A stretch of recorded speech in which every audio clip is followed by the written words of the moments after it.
जय हिंद दोस्तों, मेरे चैनल में आप सभी लोगों का स्वागत है। आज अयोध्या नगर में शिव महापुराण चल रहा था। मैंने पूरा वीडियो बनाया है। सभी लोग देखते रहिए, लाइक करिए, शेयर कीजिए, कमेंट कीजिए, चैनल को सब्सक्राइब कीजिए। जय हिंद दोस्तों, पूरा वीडियो देखिए, बहुत ही अच्छा है, भक्तिमय संगीत। ये 9 भक्तियों में यदि एक भी किसी के पास में है तो चाहे वह स्त्री हो चाहे वह पुरुष हो, भगवान राम ने स्वयं कहा है, सोई अतिशय प्रिय धामिनी, वही मुझे अत्यंत इस प्रकार से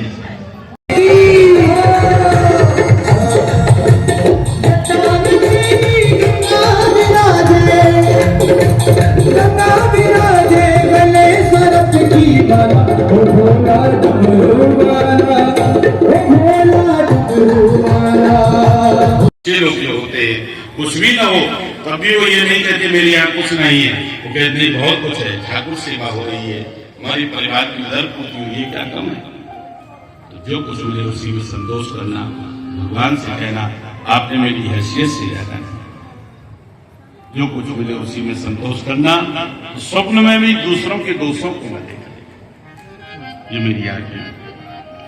लेकिन विडंबना ये है कि लोगों को अपने दोष दिखाई नहीं देते, दूसरों के दोष दिखाई देते। अपने गुनाहों के ऊपर 100 गुनाहों के ऊपर पर्दा डाल करके दूसरों की कमियां निकालती है, वही साहेब वही साहेब वही सकता वो ऐसा करता।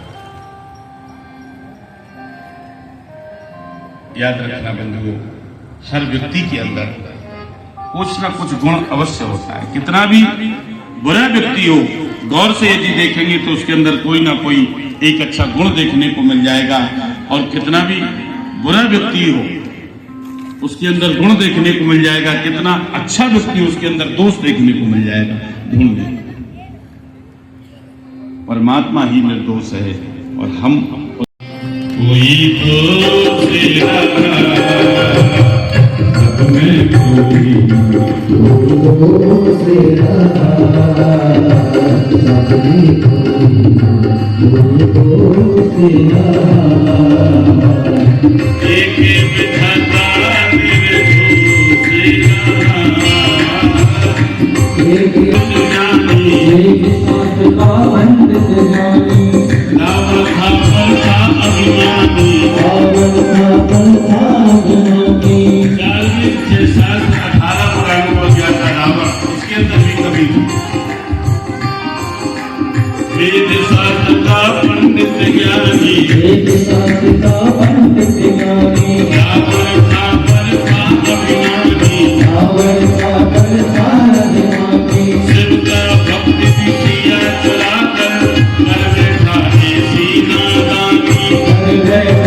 नवम सरम सत्संग सलहीना मम भरोसी रसना। ये 9 भक्तियों में यदि एक भी किसी के पास में है तो चाहे वह स्त्री हो चाहे वह पुरुष हो, भगवान राम ने स्वयं कहा है, सोई अतिशय प्रिय धामिनी, वही मुझे अत्यंत इस प्रकार से नवदा भक्ति का ज्ञान।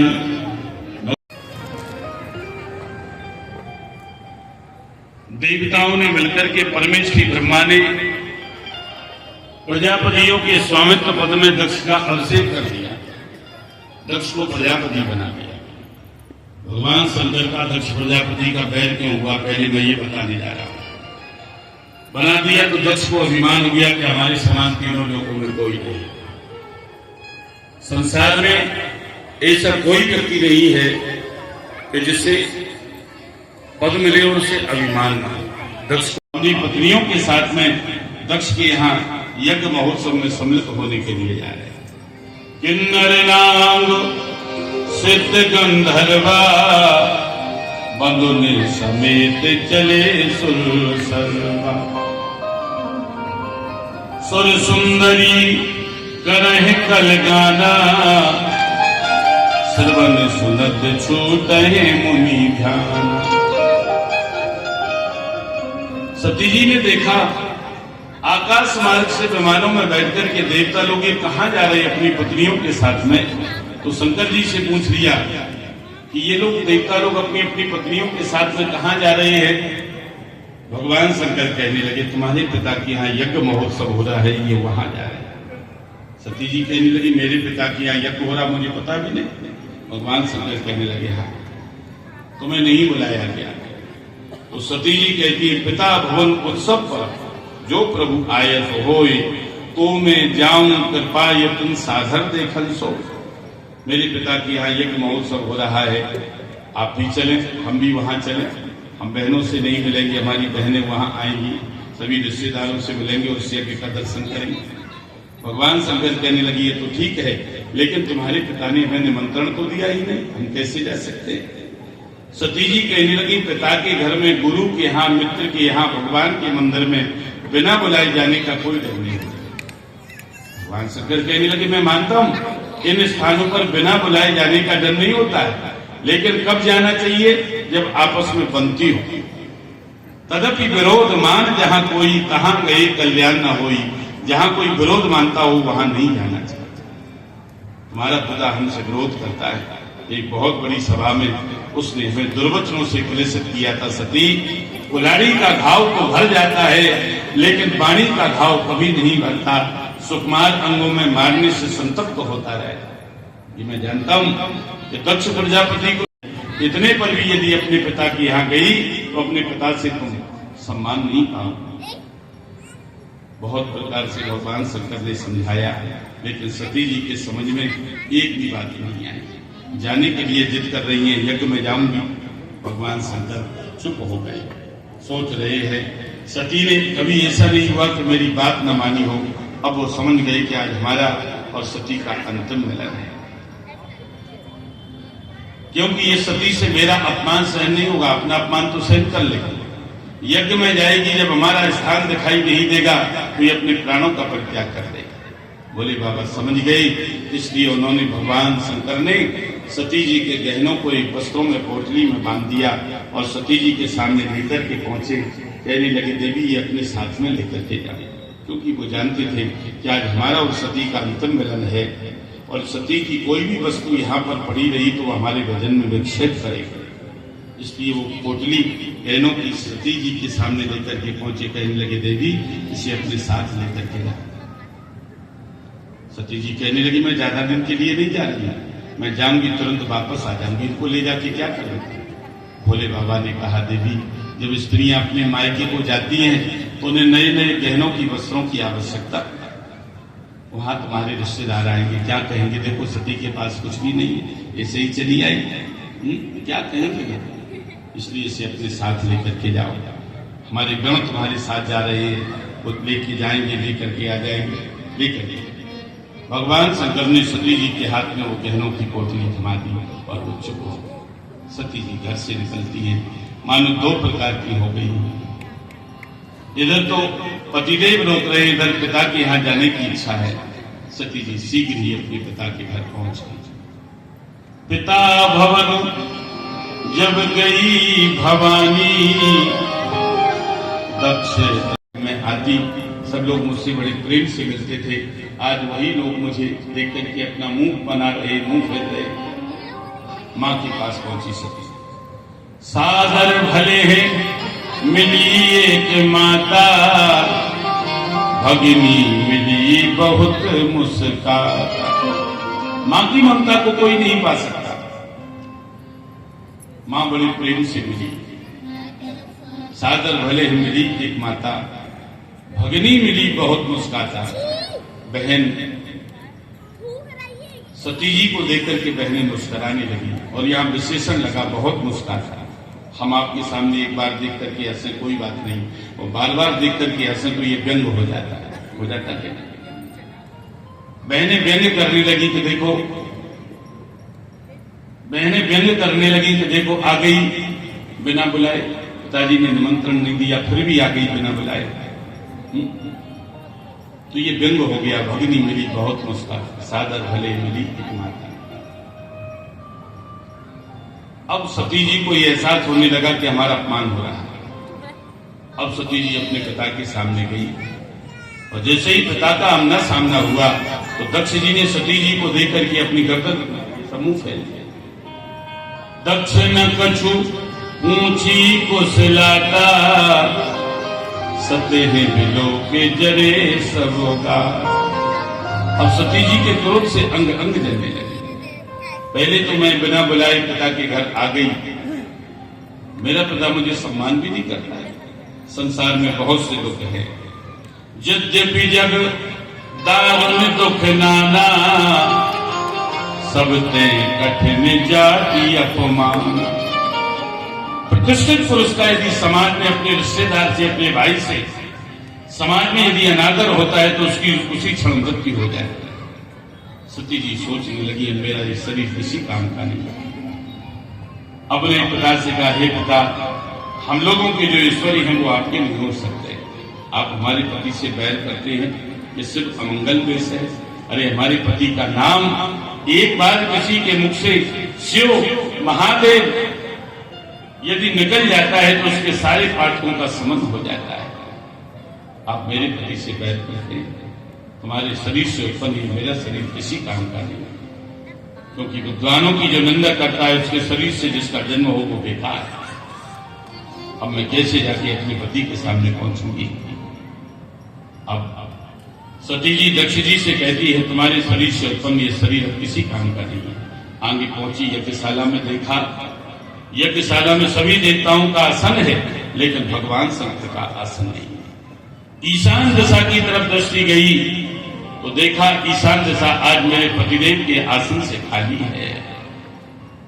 सती जी रोने लगी, मैं अपने पति से जिद करके आई हूं, अब अपने पति को कैसे मुंह दिखाऊंगा।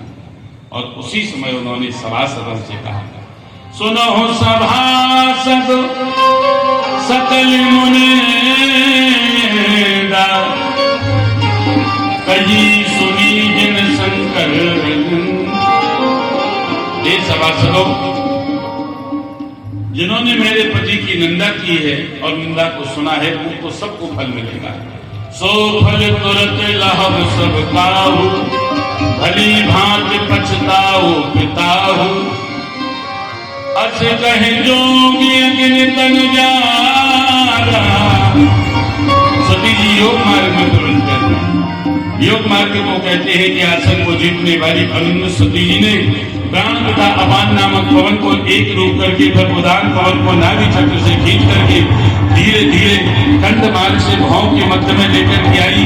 उसी समय उन्होंने अपने अंगों में अग्नि एवं पवन की धारणा की, समाधि की, अग्नि से उनका शरीर जलने लगा। अस कहे जो अग्नि तन जारा, भयउ सकल मत सारी सभा में हाहाकार किया। वो उत्तम मन वाली सती सदैव आदर की योग है, जिससे अपने पति का अपमान सहन नहीं हुआ, तभी तो उसने अपने प्राणों का परित्याग कर दिया। सती मरण सुन संभोगन लगे करण मधीस। भगवान शंकर के गण यज्ञ का विध्वंस करने लगे। भृगु जी यज्ञ करवा रहे थे, उन्होंने दक्षिणाग्नि में हवन किया। हजारों रिभु संज्ञक देवता उत्पन्न हो गए, भगवान शंकर के गणों को मारने लगे, उनको मार करके भगा। अब इस प्रकार से सती मरण जब हुआ तो सती मरण का समाचार देने के लिए नारद जी कैलाश पर्वत पर जाते हैं, पर ये सूचना अच्छी नहीं। भगवान शंकर को कैसे देंगे, कहीं उनके कोप का भाजन न बन जाए।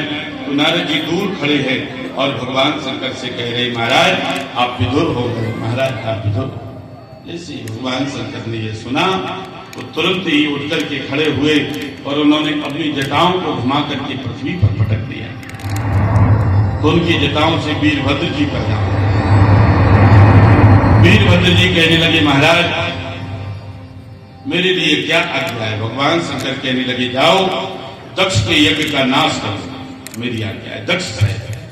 वीरभद्र जी वहां पर गए और वहां जितने भी देवता थे उन्होंने उत्तर दिशा से उड़ती हुई धूल को देखा, कहने लगे यदि एक संसार का प्रलय होने वाला है क्या। इतने ही में भयंकर उत्पात होने लगे। भगवान शंकर के गढ़ों में चारों तरफ से यज्ञ मंडप को घेर लिया, यज्ञ मंडप को तहस नहस कर दिया। मणिमानगढ़ ने भृगु जी को बांध लिया, चंडीश ने फूखा देवता को पकड़ लिया और वीरभद्र जी ने दक्ष जी को पकड़ लिया, उसे मारने लगे। पर दक्ष को ऐसा वरदान था कि उसकी त्वचा अस्त्रों शस्त्रों से नहीं कट सकती, इसलिए गला दबा करके मारने का उपाय निश्चय कर लिया और उसी उपाय से यजमान रूपी पशु दक्ष प्रजापति का सत। सभी देवता जो मरने से बचे थे भगवान ब्रह्मा जी के पास गए, कहने लगे महाराज भगवान शिव से मेरी प्रार्थना कर दीजिए, मेरा इसमें कोई दोष नहीं है। दो देवता इससे बचे थे जो उस यज्ञ में नहीं गए थे, श्री विष्णु जी और ब्रह्मा जी, क्योंकि वो जानते थे दक्ष ने शिव जी को नहीं बुलाया तो अनर्थ हो जाएगा, और वो ही हुआ पहले से ही। देवता सब ब्रह्मा जी के पास गए, मेरी प्रार्थना शिव जी से कर दो, मेरा कोई दोष नहीं है, हमने अपना अपराध स्वीकार कर लिया है। ब्रह्मा जी देवताओं को लेकर के कैलाश पर्वत पर गए, भगवान शंकर को प्रार्थना की है। तो भगवान शंकर कहने लगे नागम प्रजेश वाला नाम वर्णय नानुचिंतये देव माया विभूता नाम दंडस पत्र दत्तो माया। विष्णु की माया से जो तिरस्कृत है, मोहित है, उन बालकों का अपराध न मैं कभी कहता हूं, न सुनता हूं, न चिंतन करता हूं। इसलिए मैंने उनको क्षमा कर दिया। तो आपको वहीं चल करके सारा कार्य करना चाहिए। भगवान शंकर वहां पर गए और दक्ष के जब बकरे का सब लगाया तो वो जीवित हो गया। भगवान की भोलेनाथ की स्तुति करने लगा, भगवान मैंने आपका अपराध कर दिया, आपने मुझे दंड दिया, अब आप मेरे इस यज्ञ को पूर्ण कीजिए। भगवान शंकर ने दक्ष प्रजापति के उस यज्ञ को पूर्ण किया, प्रसन्न हो गए। सती जी वही सती जी बाद में, सती जी का शरीर छूट गया, वही सती जी बाद में हिमांचल के घर में पार्वती रूप से प्रकट हुई। सभी देवता उनका स्वागत करते हैं। पार्वती मैया के जन्म का समय आ गया है, देवताओं ने गर्व स्तुति। स्वागतम गौरी शरणागतम गौरी, स्वागतम गौरी। जल निर्मल हो गया, मुनियों के अग्नि कुंड में अग्नि श्रोता प्रज्वलित हो गई, शीतल मंद सुगंध हवा चलने लगी, आकाश निर्मल हो गया, देवता पुष्प वृष्टि करने लगे। उसी समय भगवती दुर्गा मैना के सन्मुख प्रकट हुई। बोलिए पार्वती मैया की जय। भगवती ने मैना को उनके पूर्व जन्म का स्मरण कराया और कहा मैं शिव की आदि शक्ति हूँ, मैं उनकी प्रिया बनकर के सज्जनों का उद्धार करूंगी। भगवती पार्वती जी कहती है मैया एक छोटी सी कन्या मैं बन जाऊंगी, और उसी समय ये कहकर के भगवती पार्वती मैया एक छोटी सी कन्या बन गई। हिमाचल नगर में चारों तरफ आनंद ही आनंद हो रहा है। प्रगति है पार्वती मैया, हिमाचल घर बाजे बजे।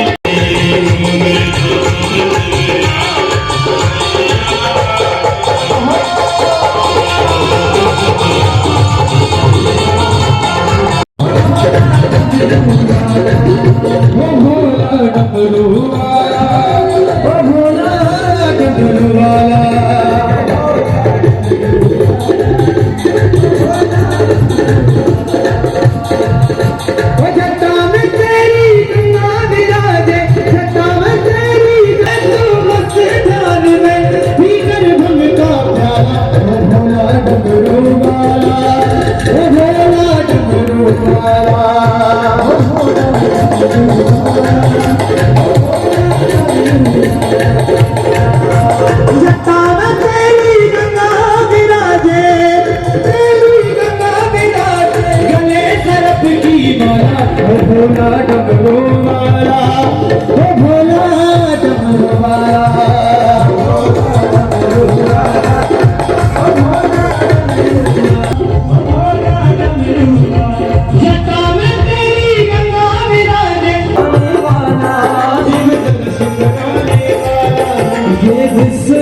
ये अमरनाथ ये विश्वनाथ ये अमरनाथ ये विश्वनाथ ये अमरनाथ ये विश्वनाथ ये अमरनाथ ये सोमनाथ की आरती आत्माओं को पास में तारती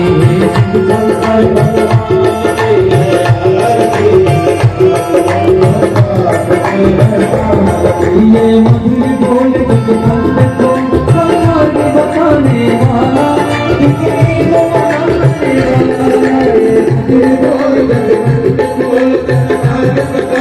वाला बिगड़ी को बनाने वाला बिगड़ी को बनाने वाला बिगड़ी को बनाने वाला शुक्रिया में शुक्रिया